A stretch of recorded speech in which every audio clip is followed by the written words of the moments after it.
हम लोग class 12 biology का चैप्टर नंबर 3 ह्यूमन रिप्रोडक्शन का टॉपिक oogenesis स्टडी करेंगे। oogenesis क्या होता है बेटा? इसके पहले हम लोग स्पर्मेटोजेनेसिस स्टडी कर चुके हैं। oogenesis क्या है? Is the process of formation of female gametes, या जिसको हम ओवा कहते हैं, फीमेल गैमेट्स को हम ओवा भी कहते हैं। कैसे? From diploid germ cells. Diploid germ cells, diploid germ cells क्या है? वो है oogonia।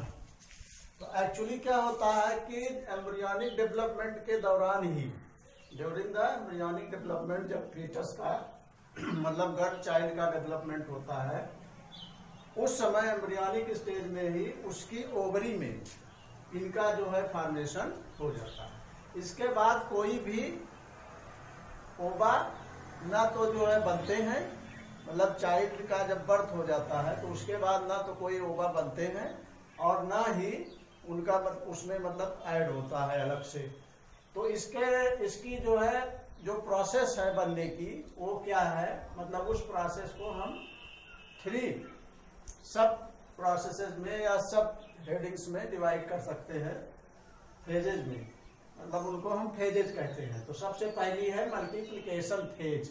तो मल्टीप्लिकेशन क्या फेज क्या होती है? जैसे अभी हमने आपको बताया कि during embryonic development couple of million gamete mother sales. Gamete mother sales क्या है?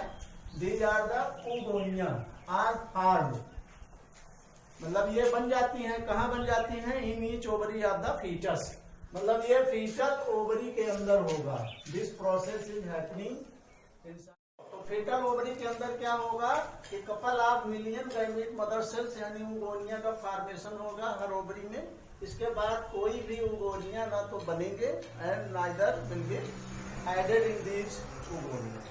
उसके बाद क्या होगा कि ये जो oogonia है ये फर्स्ट मेयोटिक डिवीजन में प्रोफेज 1 में एंटर करेंगे और ये जो है टेम्परेरली अरेस्टेड हो जाएंगे। मतलब ये सराउंडेड घेर लिए जाएंगे लेयर के जरिए, और ये किसमें चेंज हो जाएंगे? प्राइमरी oocytes में। ये सारी प्रोसेस कहाँ हो गई? ये जो है फीटल ओवरी के अंदर हो गई। उसके बाद ग्रोथ फेज। मतलब ग्रोथ फेज में क्या होगा? Second phase is known as growth phase and third phase will be maturation phase. Growth phase में क्या होगा कि ये जो प्राइमरी oocytes हैं, ये जो यहाँ बन रहे हैं, ये जो है these will be surrounded by a layer of granulosa. मतलब ग्रेनुलोसा सेल्स की लेयर से, ग्रेनुलोसा ये सेल्स है, इनकी लेयर से घिर जाएंगे, और जब इन लेयर से घिर जाएंगे तो ये प्राइमरी फॉलिकल्स में चेंज हो जाएंगे। That will be transform into primary follicles. अब ये प्राइमरी फॉलिकल्स जो है, मतलब इसी के साथ जो है चाइल्ड का जब बर्थ होगा तो बर्थ के बाद ये प्राइमरी फॉलिकल्स जो है बहुत सारे इसमें से डीजनरेट हो जाएंगे। ठीक है? कब तक के बीच में? बर्थ से लेकर के मतलब प्यूबर्टी के बीच में बहुत सारे फॉलिकल्स डीजनरेट हो जाते हैं, और केवल अब उसमें से 60 to 80,000 primary follicles he puberty के समय तक बचते हैं। इसके बाद ये प्राइमरी फॉलिकल और ज्यादा लेयर्स ऑफ ग्रेनुलोसा सेल्स से और एक नए थीका से सराउंडेड हो जाते हैं। थीका मतलब एक सेल लेयर होती है, उससे सराउंडेड हो जाएंगे, जिससे ये मतलब प्रोटेक्टेड रहे, और इनको अब हम कहेंगे सेकेंडरी फॉलिकल्स। मतलब इसको मैं समअप कर दे रहा हूं फिर से। मतलब गैमीट, फीमेल गैमीट फॉर्मेशन या ओवम फॉर्मेशन की प्रोसेस डिप्लॉयड जर्म सेल्स या oogonia से होने को हम oogenesis कहते हैं, और ये प्रोसेस फीटल ओवरी के अंदर मतलब होती है। और कब होती है? एम्ब्रियोनिक डेवलपमेंट के दौरान ही, क्योंकि फीटस उसी समय डेवलप होता है। मल्टीप्लिकेशन में क्या होगा कि इस दौरान बहुत सारी oogonia यानी गैमीट मदर सेल्स का फॉर्मेशन हो जाएगा। ये लगभग कपल ऑफ मिलियन, मतलब 2 मिलियन, मतलब लगभग 20-20 लाख गैमीट मदर सेल्स या oogonia हर फीटस ओवरी के अंदर, फीटल ओवरी के अंदर बन जाएंगे और ये टेम्परेरी अरेस्ट होकर के प्राइमरी oocyte में कन्वर्ट हो जाएंगे। और इस फिर ग्रोथ फेज में क्या होगा कि प्राइमरी oocytes जो है ग्रेनुलोसस सेल्स ऑफ लेयर को सराउंड करके सेकेंडरी फॉलिकल्स में चेंज होंगे। उसके पहले बहुत सारे प्राइमरी फॉलिकल्स डीजनरेट हो जाते हैं प्यूबर्टी तक पहुंचते पहुंचते। तो कहने का मतलब हर ओवरी के अंदर, फीटल ओवरी के अंदर 60 to 80,000 प्राइमरी फॉलिकल्स ही बचते हैं, जो बाद में मोर लेयर ऑफ ग्रेनुलोसस सेल्स को कवर अप करके और नए थीका को सराउंड करके सेकेंडरी फॉलिकल्स में कन्वर्ट हो जाते हैं। तो ये जो है प्रोसेस यहाँ तक फीटल ओवरी के अंदर होगी। इसके बाद वाली प्रोसेस जब सेकेंडरी फॉलिकल्स बनेंगे और ये फिर टर्शियरी फॉलिकल्स में कन्वर्ट होंगे, तो ये मेच्योर फॉलिकल यानी ग्राफियन फॉलिकल में जब कन्वर्ट होगा तो सेकेंडरी oocyte का जो है फॉर्मेशन होगा। अब आपको हम इसको रब करके बताएंगे व्हाट इज मैच्योरेशन।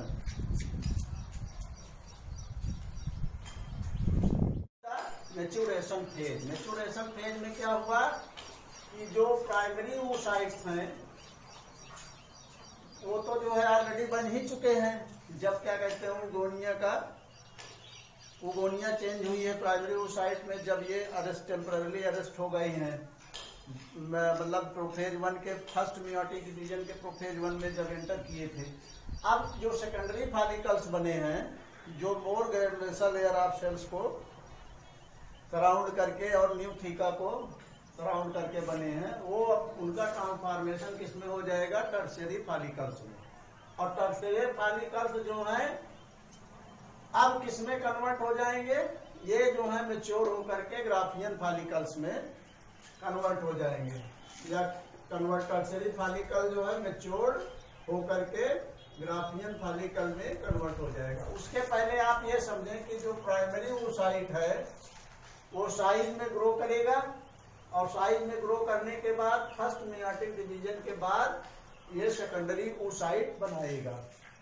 तो प्राइमरी oocyte जो है फर्स्ट मियोटिक डिवीजन के थ्रू जा करके फर्स्ट मियोटिक डिवीजन करेगा और उसके बाद सेकेंडरी oocyte बनाएगा, और इसमें फर्स्ट पोलर बॉडी का भी फॉर्मेशन होगा, जिसका कोई यहाँ पर यूटिलाइजेशन नहीं होता, क्योंकि यही सेकेंडरी oocyte ओवम के रूप में रिलीज होगा जब ग्राफियन फॉलिकल मैच्योर होकर के, क्योंकि ये मैच्योर्ड स्ट्रक्चर है, ये रप्चर होगा तो इससे ओवा का डिस्चार्ज होगा। तो जब इसका ओवा रिलीज होगा तो ये प्रोसेस क्या कहलाएगी? ओव्यूलेशन। तो ओव्यूलेशन क्या हुआ?